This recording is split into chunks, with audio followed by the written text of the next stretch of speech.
Saudara-saudari yang terkasih, kuasa Yesus semakin nampak dan dikagumi oleh banyak orang. Orang-orang tahu bahwa Yesus mampu menyembuhkan yang sakit, maka dicari-cari terus. Yesus dan para muridnya diikuti banyak orang kemanapun mereka pergi. Lalu ceritanya, sampailah mereka di atas gunung. Nampaknya Yesus sengaja ke sana untuk sekali lagi mau menunjukkan kemuliaannya, supaya para murid dan orang banyak itu percaya. Di atas gunung itu ya, sore hari bisa kita bayangkan sepi. Tentu saja tidak ada orang yang berjualan. Tidak ada makanan yang cukup untuk sekitar 5.000 laki-laki. Kalau ada istri dan 1 anak, tinggal dikalikan 3. Yesus berkata pada muridnya, Filipus, di mana kita dapat membeli roti supaya mereka semua ini dapat makan? Filipus tentu saja menjawab, Yesus, ini kita di atas gunung loh. Kalaupun mau kasih makan mereka semua, uang 200 dinar itu enggak cukup. Katakanlah 200 dinar itu upah kerja, gaji seseorang selama kurang lebih 1 tahun. Nah memang perintah Yesus itu nampak tidak masuk akal. Dan dikatakan dalam Injil, Yesus itu mau menguji murid-muridnya. Karena Yesus sudah tahu apa yang sebetulnya mau dia lakukan untuk memberi makan 5.000 orang laki-laki. Yesus menguji para muridnya. Apakah para murid ini percaya akan perintahnya dan melakukannya? Diuji, dites. Kalau saya memberikan perintah gitu, Tuhan, ya, apakah dilakukan apa tidak? Perintahnya jelas, ada orang kelaparan, kasih makan. Kalau di zaman ini, Tuhan bilang begitu ya, kasih makan umat kita yang kelaparan. Apa yang akan kita buat? Sebentar Tuhan, sebentar ya. Kita buat proposal dulu ya. Cari sponsor buat program makan bergizi. Dari sponsor. Tapi Tuhan waktu itu bilang enggak. Sekarang juga. Orang laparnya sekarang kok. Ini banyak orang kelaparan. Enggak bisa nanti. Apa yang mesti diperbuat? Saudari-saudara terkasih, disinilah justru letak ujiannya. Apakah dengan perintah Tuhan yang begitu jelas dalam hidup kita, kita akan segera melakukannya atau masih ragu sama Tuhan? Apakah ketika ada orang kelaparan, hati kita terpanggil, Yesus memanggil kita untuk membantu, kita justru sembunyikan apa yang kita miliki? Aduh Tuhan, saya enggak punya banyak harta, boro-boro mau bantu, saya sendiri kurang. Tidak hanya soal harta ya, kita diminta melayani misalnya, menjadi ketua lingkungan, karena memang banyak umat yang membutuhkan pelayanan. Apa yang kita buat? Tuhan, saya enggak bisa ngomong, saya enggak punya waktu, saya malu Tuhan, saya banyak kekurangan. Saudari-saudara, kita tidak sedang diminta Tuhan untuk membuat mukjizat, melakukan mukjizat, tidak. Kita tidak sedang diminta Tuhan untuk memberikan sesuatu di luar kemampuan kita, tidak.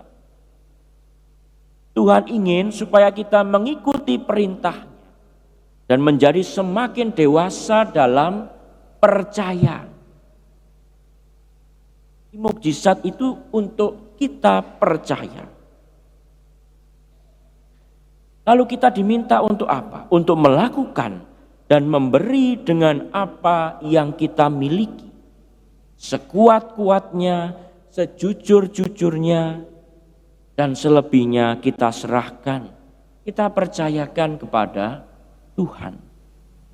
Bukan kita yang buat mukjizat. Maka benar seorang murid, yaitu Andreas, waktu itu cari-cari. Makanan ada tidak? Dan dia datang bersama anak kecil membawa 5 roti dan 2 ikan. Sesuatu yang diusahakan oleh Andreas dan anak kecil itu. Apa yang seadanya, yaitu seluruh yang mereka miliki. Kita teringat kisah janda miskin yang hanya memberikan uang receh untuk persembahan. Namun pemberian itu menuntut segala yang ada padanya. Janda miskin itu memberi sebanyak-banyaknya yang dapat diberikannya, dan hanya dengan demikian, saudari-saudara, terjadilah yang namanya mukjizat. Tuhan tentu saja bisa melakukan mukjizat apapun sendirian. Namun Tuhan ingin melibatkan kita, melibatkan para muridnya, melibatkan banyak orang untuk terjadinya mukjizat itu.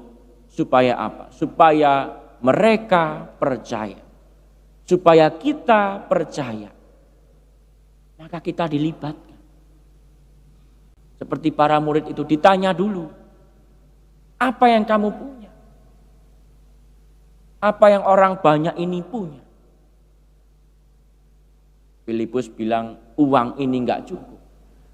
Andreas bilang, ini 5 roti 2 ikan, ini juga enggak cukup. Tapi terjadilah mukjizat itu. Para murid diminta ikut membagikan, kan tahu berapa jumlah roti itu awal mulanya. Sampai semua bisa bagi. Bahkan sisa para murid disuruh kumpulkan. Ikut terlibat.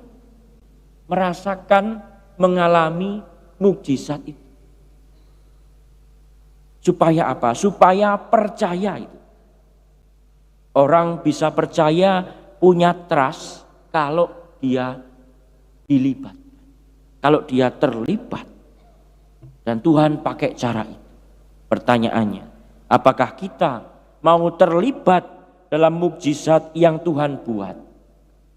Dan semakin percaya, semakin percaya lagi. Ada cerita suatu kali seorang remaja terkenal pelitnya minta ampun di antara teman-temannya. Suatu kali ikut misa, duduk di gereja. Lalu pada saat kantong kolektor diedarkan, dia buka dompetnya anak ini. Mengambil uang 2.000, dimasukkan ke dalam kantong kolektor. Padahal dia dikasih mama papanya banyak uang jajan sebetulnya. Tiba-tiba seorang kakek, opa-opa yang duduk di belakangnya, menepuk pundaknya. Dan opa itu kasih uang 100.000 kepada remaja. Nah, ini opa kasih 100.000. Remaja itu tersenyum malu. Mungkin opa itu melihat dia masukkan uang kecil. Dan remaja itu memasukkan uang 100.000 yang diberikan opa ke dalam kantong kolektor. Remaja itu menatap sekilas dengan rasa kagum pada opa yang sangat murah hati itu. Opa ini baik sekali kasih saya uang 100.000 untuk kolektor. Setelah misa selesai, remaja ini memanggil si opa, dan karena penasaran akan kemurahan hati opa itu, dia tanya, "Opa, mengapa opa mau memberi saya uang 100.000 itu untuk saya masukkan ke dalam kolektor?" Jawab opa itu, "Nak, uang 100.000 itu tadi jatuh dari dompetmu." Ya, itu orang pelit ya. Saudara-saudara terkasih, sekali lagi, mukjizat hanya terjadi kalau kita mau ikut terlibat memberikan apa yang kita miliki sekuat-kuatnya, setulus-tulusnya bagi sesama yang menderita. Karena menolong mereka yang menderita adalah perintah Tuhan sendiri. Sesungguhnya segala sesuatu yang kamu lakukan untuk salah seorang dari saudaraku yang paling hina ini, kamu telah melakukannya untuk aku. Kita mulai dari apa yang ada pada diri kita, yang ada di tangan kita saat ini. Tidak usah mikir jauh-jauh. Dan jangan terpengaruh orang lain juga. Mau ngomong apapun ya, kita tetap dengan keteguhan panggilan Allah dalam hati kita. Orang mau bilang, ya elah kamu ngasih kok cuman segitu. Ya enggak apa-apa. Ini yang saya punya. Tidak usah malu. Yang penting saya yakin bahwa Tuhan ingin saya melakukan ini. Dan saya memberi yang terbaik dari diri saya. Dan banyak kesaksian dari orang yang merasakan mukjizat. Mengalami mukjizat Tuhan itu berjuang dari apa yang ada. Memberikan apa yang dia miliki, dipersembahkan kepada Tuhan.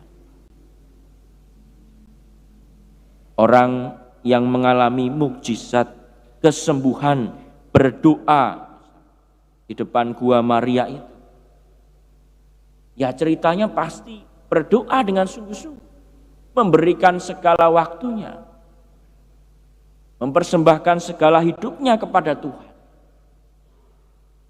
Nah, itulah lalu terjadi mukjizat kesembuhan. Saudari-saudara terkasih, kalau kita percaya kepada Tuhan, orang yang percaya pasti akan memberikan apa yang ada pada dirinya untuk diserahkan kepada Tuhan. Dan kita dilibatkan Tuhan dalam mukjizat yang Tuhan buat. Kita diajak untuk makin percaya kepadanya. Semoga dalam hidup kita semakin percaya kepada Tuhan karena ikut terlibat dalam mukjizat-mukjizat yang Tuhan buat dalam hidup kita. Amin.